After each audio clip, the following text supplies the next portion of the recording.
सच्चे साधक वही होते हैं जो केवल शब्दों से नहीं बल्कि अपने आचरण से भगवान की भक्ति को प्रकट करते हैं। राधे राधे, हरे कृष्णा। इस सुविचार के साथ आप सभी का दिन शुभ और मंगलमय हो। आज दिनांक 24 नवंबर रविवार है। यह मार्गशीर्ष मास के कृष्ण पक्ष की नवमी तिथि है।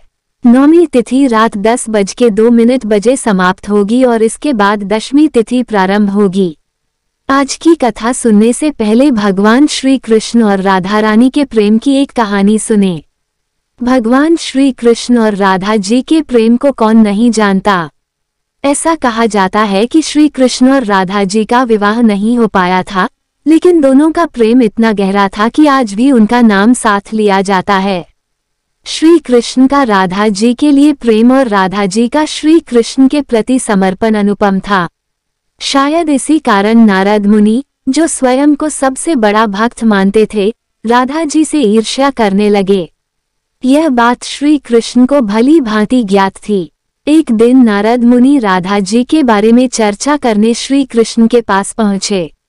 जैसे ही नारद मुनि वहां पहुंचे, श्री कृष्ण ने अपना सिर पकड़ लिया।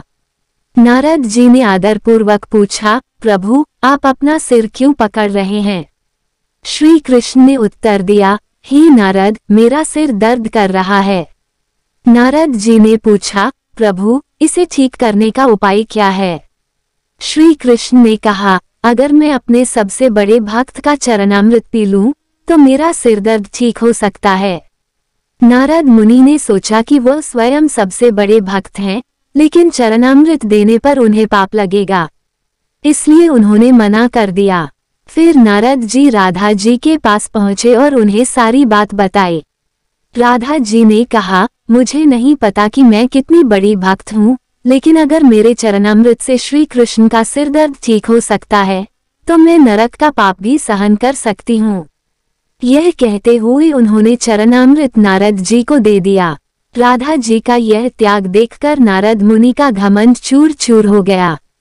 उन्हें समझ में आया कि राधा जी ही श्री कृष्ण की सबसे बड़ी भक्त हैं। जब नारद जी वापस श्री कृष्ण के पास गए, तो श्री कृष्ण मुस्कुरा रहे थे। नारद मुनि ने उन्हें प्रणाम करते हुए कहा, राधे राधे। इसके बाद भगवान विष्णु के नर और नारायण अवतार की कथा का वर्णन किया गया। भगवान ने धर्म के माध्यम से नर और नारायण के रूप में जन्म लिया और बद्रीवन में तपस्या करने चले गए। वहां इंद्र ने उनकी तपस्या भंग करने की चेष्टा की, लेकिन सफल नहीं हो सके। तपस्या से प्रसन्न होकर भगवान शिव ने स्वयं को केदारनाथ ज्योतिर्लिंग के रूप में स्थापित किया। यही स्थान आज तीर्थ का रूप है, जहां भक्तजन भगवान के दर्शन करते हैं। यह कथा हमें समर्पण, भक्ति और त्याग की महत्ता सिखाती है।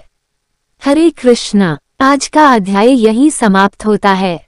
अगले अध्याय में जानेंगे कि किस प्रकार भगवान ने देवताओं को अपने दिव्य रूप के दर्शन दिए। राधे राधे, हरे कृष्णा।